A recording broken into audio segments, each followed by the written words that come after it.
वाचमिमां प्रसूक्तां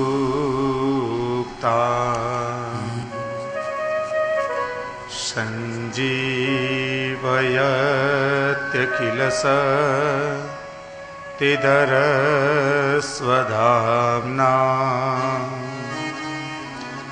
अन्यांस्तहस्तचरण श्रवणत्वगादीन्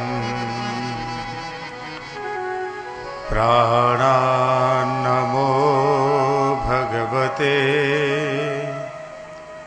पुरुषाय तुभ्यम्। आओ सप्तम दिवस श्रीमद् भागवत सप्ताह ज्ञान यज्ञ ने जेनो द्वितीय सत्र ए द्वितीय सत्रना सर्व विष्णुओने जय श्री कृष्ण साथे आ सत्रनो प्रारंभ करिए भगवाननी ए कथा थी ज्यां भगवान पोताना भक्तने याद करे छे।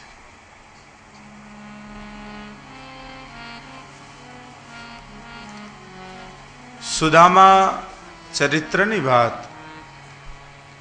आज राजा परीक्षित सुखदेवजी महाराज ने प्रश्न पूछी रहा है। भगवान यानी चान्यानी मुकुंदस्य महात्मनः वीर्यान्यनंत वीर्यस्य श्रोतुमीच्छा महे प्रभु।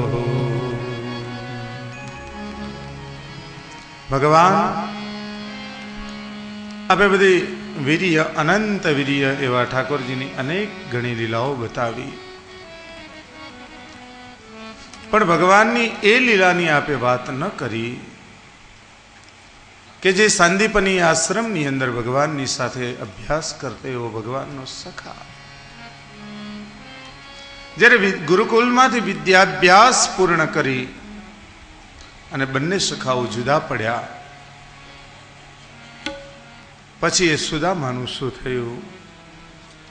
એ સુદામા ભગવાનને કેવી રીતે મળ્યા, ક્યારે મળ્યા?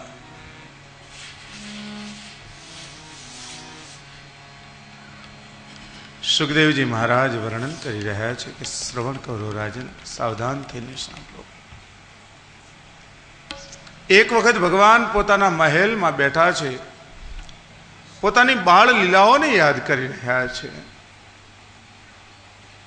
અને એ બાળ લીલાઓને યાદ કરતા કરતા કરતા કરતા ભગવાનને પોતાનો વિદ્યાભ્યાસનો કાળ યાદ આવ્યો છે અને આ વિદ્યાભ્યાસ કાળ દરમિયાન પોતાનો એક સખા જે સુદામા ઘણા બધા વર્ષોથી વિખૂટો પડ્યો, હજી મળ્યો નથી, એ ભગવાનને યાદ આવ્યા છે। અને યાદ રાખો વાલા કુટુંબીજનો, ભગવાન જ્યારે યાદ કરે ને ત્યારે ભક્ત ભગવાન સુધી પહોંચે છે। જ્યાં સુધી પરમાત્મા યાદ ન કરે ત્યાં સુધી ભક્ત ભગવાન સુધી પહોંચી નથી શકતો। સુખદેવજી મહારાજની આંખની અંદરથી હરખના આંસુ આવ્યા છે અને કહે છે કે રાજન, તે બહુ સુંદર પ્રશ્ન પૂછ્યો છે। ભગવાનની એ સખાની વાત, ભગવાનના એ મિત્રની વાત, અરે મિત્રની વાત તો જવા દો, તમે બ્રહ્મની વાત કરી છે, બ્રહ્મદેવની વાત કરી છે। કૃષ્ણસ્યાસિત સખા કશ્ચિત બ્રાહ્મણો બ્રહ્મવિત્તમઃ। ભગવાનનો એ મિત્ર બ્રાહ્મણ, બ્રાહ્મણ નહીં બ્રહ્મવિત્તમ, એની વાત કરી છે। કેવો બ્રાહ્મણ છે, વિદ્વાન છે, એની પાસે જે ધન છે એ ધન કયું છે? એનું પોતાનું બ્રહ્મ તેજનું ધન છે। બ્રહ્મ તેજ એ જ જેનું ધન, એ જ જેનું વિત્ત છે, એવો એ બ્રાહ્મણ। સ્વાવલંબી જીવનની અંદર ભૂખે મરે, કોઈની સામે હાથ લાંબો નથી કરતો. પત્ની છે જેનું નામ છે સુશીલા.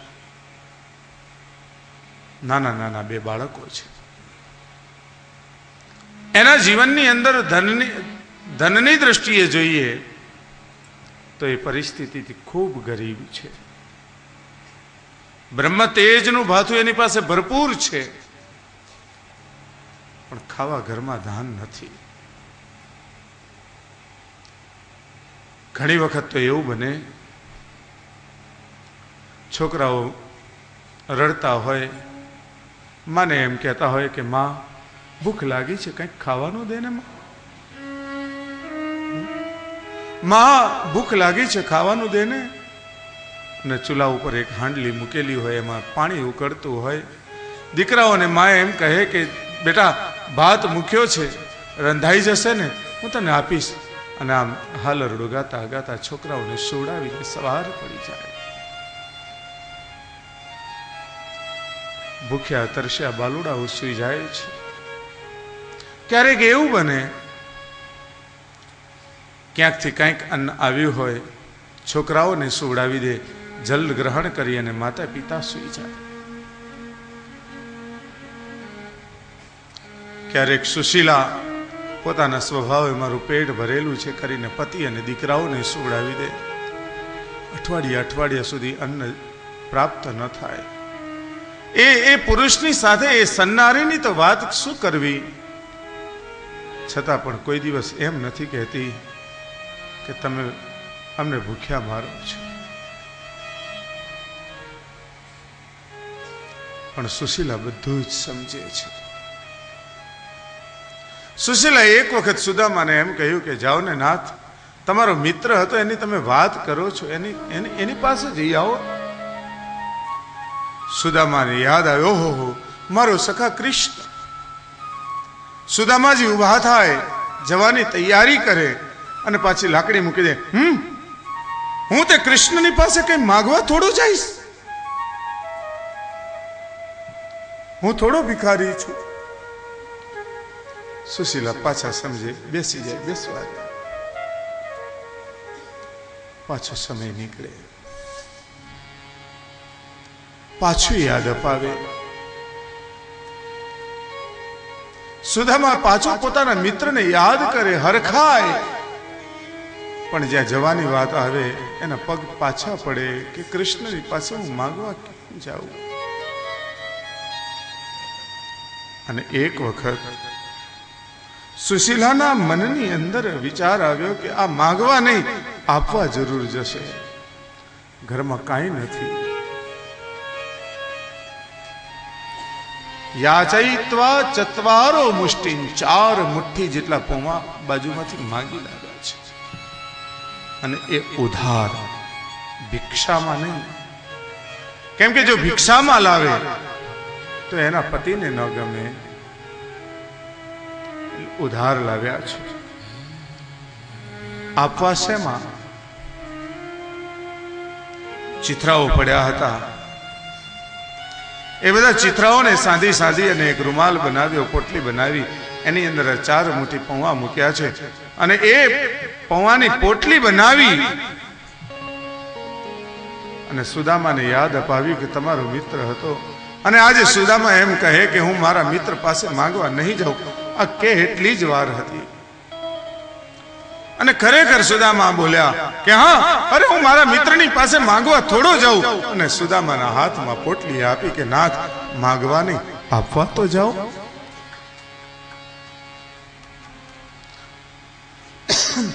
આપ એમ ઠાકોરજીના ચરણોમાં આ પોટલી પધરાવવા તો જાઓ.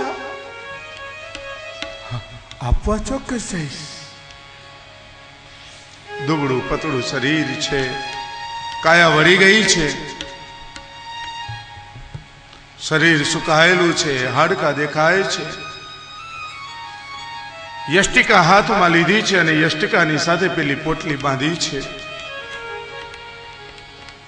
પાછું ના ફાવ્યું, ત્યાંથી લીધી, પોતાના ખભે લીધી.